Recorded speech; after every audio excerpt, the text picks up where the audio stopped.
روزهای خاصی رو در حال گذروندنش هستیم. خیلی اوقات خیلی از تحلیلگرها، خود ما و شما هم احتمالاً با دیتاها و اتفاقات غیر منتظره و غیر قابل باوری روبرو میشیم.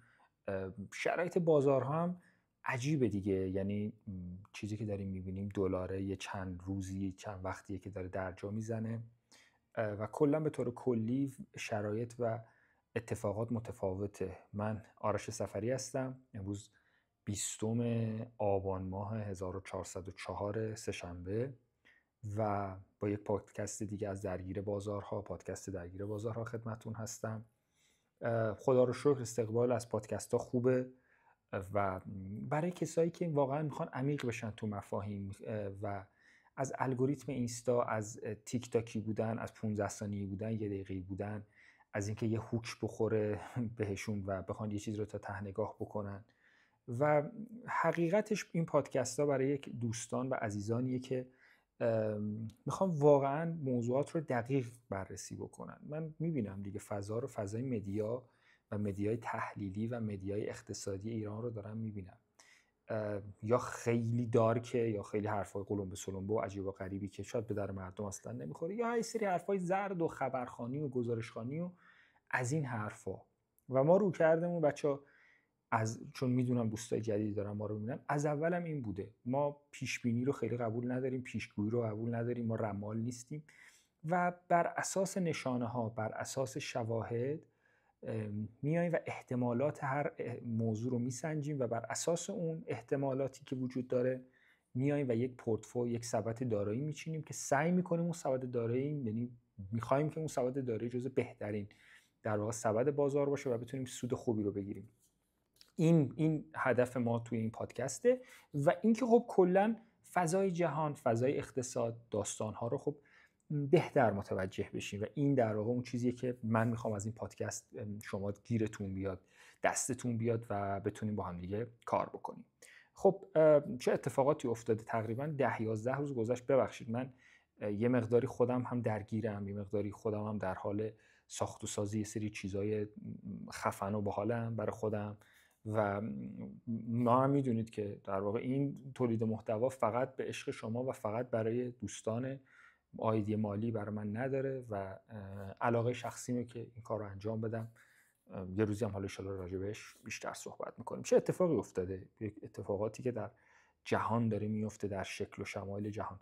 اول یه ذره اتفاقات سیاسی رو بررسی بکنیم. مهمترین اتفاق سیاسی که به نظر من اهمیت داره و باید بهش وزن داد اینه که نزدیک به 40 روزه که دولت فدرال امریکا طی یک دعوایی که بین جمهوری خواها و دموکرات ها در کنگره وجود داره تعطیل بودجه رو تصویب نکردن. خب میدونید که در واقع بدهی دولت امریکا یه رقم عجیب و غریبی داره میشه، نزدیک به 1.2 میلیارد، 1.2 تریلیون دلار در واقع فقط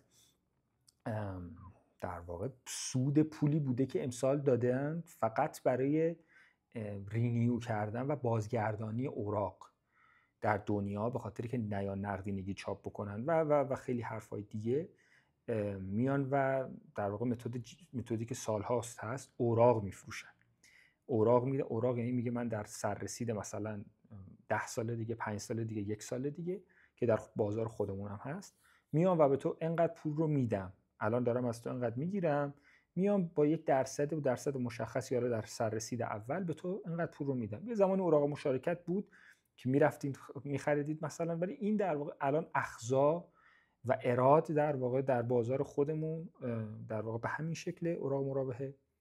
یه اوراق هم داریم که اوراق گامی که حالا اونم مثلا موضوعش متفاوته، ولی در امریکا سررسید اوراق ها خیلی بالاست. مثلا ما اوراق 30 ساله داریم، اوراق 10 ساله داریم، اوراق 2 ساله داریم و اوراق 1 ساله هم داریم و اصلا کلا به طور کلی باندها و اوراقها در امریکا یک داستانی داره و خیلی اوقات خیلی مارکت ها بر اساس نرخ این اوراق بالا و پایین میشه.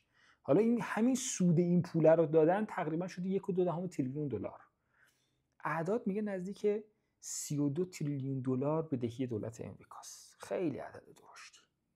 و دولت امریکا و دعوایی که الان وجود داره در سطح جهانی، بچه‌ها اینا مهمه که میگم نمیخوام حرفایی بزنم که یه ذره سخت باشه، ولی اینا رو باید بدونید وقتی میخواید تحلیل اقتصادی بکنید، وقتی میخواید حتی موضوعات سیاسی رو وصل بکنید به اینکه چه اتفاقی داره تو اقتصاد میفته. چون من این باور رو دارم، یعنی دو تا چیز به نظرم تو سیاست خیلی مهمه: یکی هدف گرفتن و فهم ذینفعان اون موضوع، دو اینکه چه اهداف اقتصادی رو اون ذینفعان دارن جلو میبرن. این در واقع این بخش مهمیه تو بحث اقتصاد سیاسی هم حتی به نظر من مهمه.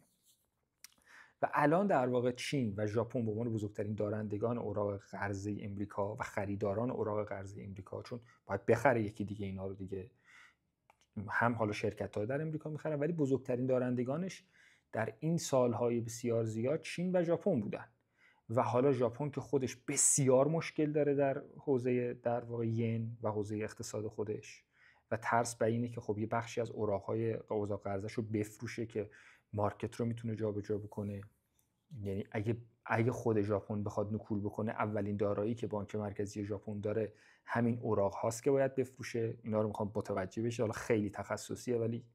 و از اون طرف هم خب چین به عنوان رقیب امریکا یک اهرم فشاری از امریکا داره که این هم در واقع اوراق قرضه است و این 1.2 تریلیون دلاری که باید سود بدهند یه بخشش رو باید به خود چین بده. ببینید چقدر در واقع بازی پیچیده است. و اینکه میگم تقریبا همه چیز در جهان امروز رو باید در دعوای این دوتا غول ببینیم اینه. من یه ذره فکر میکنم امریکا داره دچار مشکل میشه و المان ها هم این رو به ما میگه. بعد قیمت طلا رو هم شما باید بر اساس همین نرخ گذاری بکنی و ببینی. قیمت طلا هم جالب بود دیگه، مثلا من رو 4200 به نظرم اصلاح میکرد تا 3900 هم اومد، ولی من فکر میکردم تا 3700 بیاد. هنوزم در واقع نظرم خیلی تغییر نکرده. من فکر نمیکنم بیشتر از 4300 اینا رو امسال ببینه، سال 2025. این برای سال 2025 بود. ولی منتظریم ببینیم اگه بیاد 3700 دلار ما جابجا میکنیم در واقع. یعنی اون پلنی میشه که ما طلاهامون رو میدیم، دلارها و یوروهامون رو میدیم اگر دارید، فیات مانیا رو در واقع، و یعنی پولهای اصلی رو، و به جاش در واقع طلا میگیرید. فعلا نیومده دیگه. حالا من فکر میکنم بازم اصلاح بده، یعنی باید ببینیم شرایط چجوری میشه. این چند روزه یه ذره بازار ملتهب تا دولت امریکا باز بشه. این در واقع موضوع مهمیه و این به ما هم مرتبطه. چرا به ما مرتبطه؟ چون از روزی که مکانیزم ماش اتفاق افتاده تا امروز تقریبا دولت امریکا تعطیله و وزارت خزانه داری امریکا و اون معاونش آقای ژان هورلی که اومد در منطقه هم اروپا رفت هم خاورمیانه اومد و در واقع در سایت رسمی وزارت خزانه داری امریکا اعلام شد که یکی از اهداف اصلیش برای آمدن به ایران، آمدن به خاورمیانه و رفتن به امارات و منطقه به طور کلی فشار بر ایرانه. اونا میدونن دیگه بخش جدی از تراستی های جمهوری اسلامی و ایران در امارات وجود دارن که اینها امارات در واقع هاب ارزی ماست. حالا فرمول هم اینجوریه دیگه، کالا و اینها در واقع میاد اینجا چنج میشه و وارد ایران میشه از طریق بنادر امریکا، دبی، و اینا یه هزینه‌ای میگیرن و تبدیل در واقع ریال به درهم و دلار به درهم در اونجاست که در واقع با این کار اینا میتونن خوب در واقع این رو بچرخونن. حتی خیلی اوقات در واقع کالاهایی که از چین میاد هم یک بار میاد در امارات، دوباره تخلیه بارگیری و دوباره برگشت یا حالا پرفورماش یا هر چیزیش تغییر میکنه. اینم باز تخصصی، نمیخوایم راجع به اینا صحبت بکنیم. اینا رو در واقع دونستنش خوبه که بدونید وقتی میاد در امارات چه پیامی داره، ولی اینا فعلا سفرهایی بوده که به مرزه ظهور نرسیده. یعنی هنوز امریکایی ها به خاطر که دولت تعطیله در امریکا، دولت به قدری تعطیله که پروازها در امریکا به تأخیری افتاده. یعنی کارکنان فرودگاه‌ها هم تحت فشارن و بسیار جدی. نزدیک به 900,000 نیروی فدرال وجود داره و بخش جدی از اینها، حالا بجز بخش اضطراری و اینا که حالا میمونن، تعطیلن. دعوای بالایی که دیگه دعوای سر اخراجایی که دموکرات‌ها رو کردن، دعوا سر اون داستان هزینه‌های خدمات درمانیه که ترامپ میگه آقا نباید خدمات درمانی بدیم، ما پول بدیم به امریکایی‌ها. دموکرات‌ها خب چپ‌ترن، سوسیالیست‌ترن، میگن نه ما باید کیر بکنیم، باید بدیم. همون داستان اوباما کیر و ایناست که واقعا امریکا با این وضعیت دموکراسی که داره، یه جاهایی واقعا دموکراسی وقتی بهش فکر میکنم خیلی عجیب میشه دیگه. باید یه فکری واقعا به حال این وضعیت بکنه. این دعوای داخلی که از جنبش ماگا و الان هم خب مثلا زهرا ممدانی رو میبینید که در نیویورک اومده. بچه‌ها نیویورک خیلی بزرگه و شهردار نیویورک رو شهردار بسیار بزرگی ببینید. یک شهردارها در امریکا اختیارات بزرگی دارن. میدونید جی دی پی در واقع تولید ناخالص ملی، اندازه اقتصاد، اینجوری بگم، چون بچه‌ها که اینا رو نگاه میکنن خیلی در واقع سواد اقتصادی بالایی ندارن. خب اندازه اقتصاد نیویورک از خیلی از کشورهای اروپایی بیشتره. اگر اشتباه نکنم مثلا یه چیزی اندازه اقتصاد فرانسه یه همچین عددیه مثلا اقتصادش. زهران ممدانی الان در واقع یه بخشی از اون بودجه جدی رو داره و بودجه خدماتی رو داره و خب شعاراش هم شعارهای عجیبیه. و حالا شما ببینید از این طرف ترامپ در منتقله راست که حالا میگن راستم نیست، مثلا اگه راستا هیچ وقت نمیان تعرفه بذارن، ولی به نوعی به نظر من راست افراطی با شرایط امروز و آماده برای در واقع درگیری با چین. و حالا زهران ممدانی میاد با یک پیشینه چپ و حالا سوسیالیستی و حالا کمونیستی به چه شکل حالا بماند، که مثلا یکی از شعارهای اصلیش در واقع ثابت نگه داشتن قیمت اجاره خونه است. خیلی دعوایی بالایی ها، اینا دعواهای بزرگی در جامعه امریکاست که اگه تعیین تکلیف نکنن واقعا به مشکل میخورن. من باورم اینه که امریکا یه مقداری در واقع فضای اقتصادی رو داره به چین میبازه، این خیلی واضحه و به خاطر همین هم به نظرم رو میارن به فضای نظامیگری. دیدار مهمی که این هفته پیش در واقع انجام شد بین سران آسیای میانه که راجبشون باهاتون صحبت کرده بودم، یعنی 3-4 تا اتفاق میفته. تحریم چابهار رو از هند برمیداره برای هند. نوشته بودم توی اون پست که چرا هند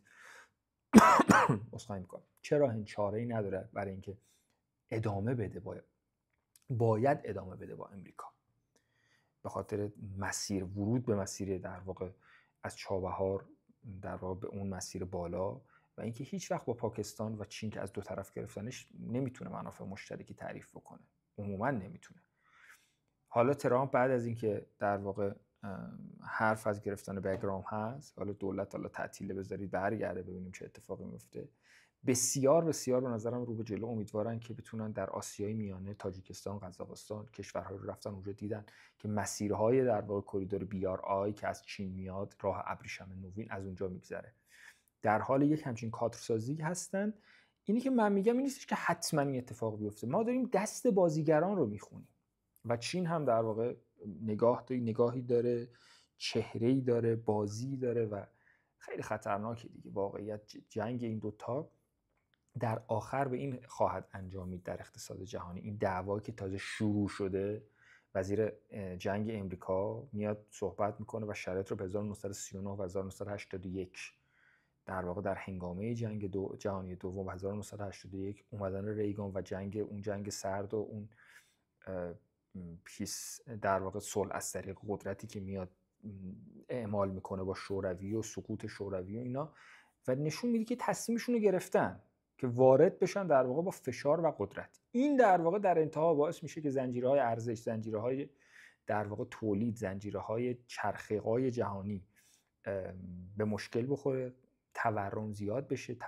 حالا ما یه تورم داخلی خودمون داریم، از این به بعد تورم کالای جهانی هم داریم، یعنی کالایی که مثلا $100 بوده میشه $110، $115، اینجوری هم حساب بکنید.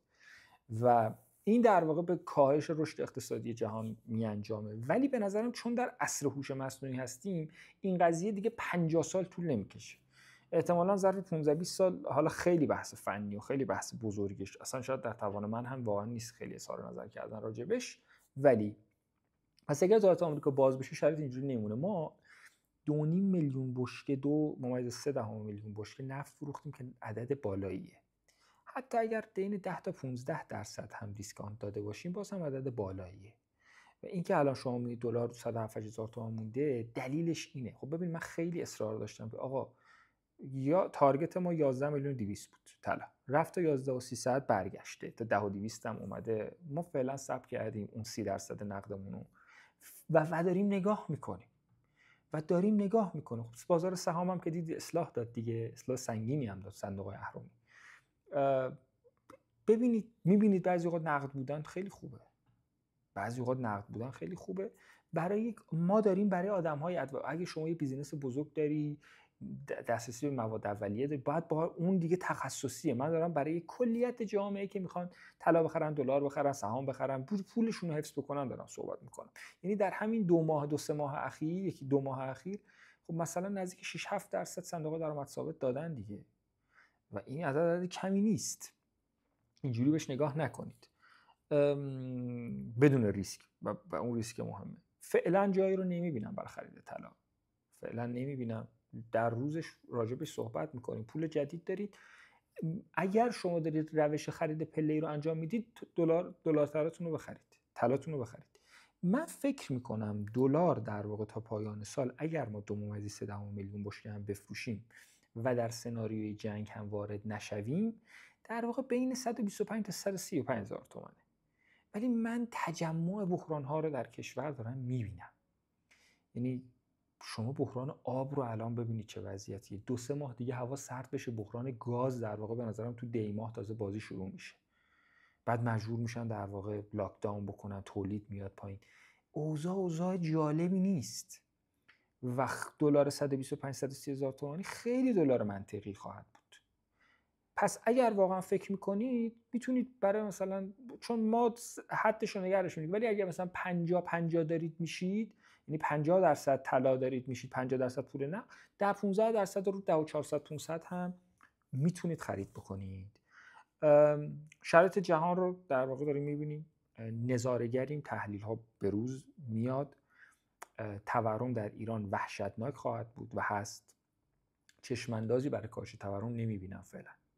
چشماندازی برای کاهش تورم نمیبینم، مگه اتفاقاتی در سیستم در واقع مجموعه حاکمیتی بیفته، مثلا یه آدم عجیبی بیاد وارد بانک مرکزی بشه، تصمیم به اتفاقاتی گرفته بشه که بتونیم بگیم احتمالاً اتفاقات میفته. تقریبا همه شاخص‌های منفی بوده اینایی که دیدم، حتی تورم تولید کننده، تورم امسال. کلا فعلا شرایط کسب و کاری خوب نیست. اینکه چی بکنیم برای، چون گفته بودید تا آبان گفتیم دست نگه دارید، این کارا نکنید، اجازه بدید یه 5-6 ماه بگذره، یکی 2 ماه بگذره، من نظرم رو در واقع عوض میکنم همین روزها. زندگیتون رو بکنید، این روزها هم میگذره. من به شما قول میدم انشالله باید ببینیم که تا اردیبهشت ماه چه اتفاقاتی در منطقه و در کشور میفته. احتمال شروع یک جنگ مجدد از طرف اسرائیل با عراق و لبنان رو بسیار بالا میدونم.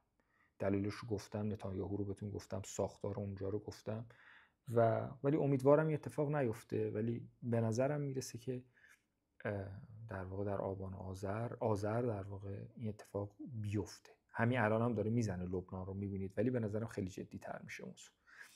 عرض ادب و ارادت، وقت شما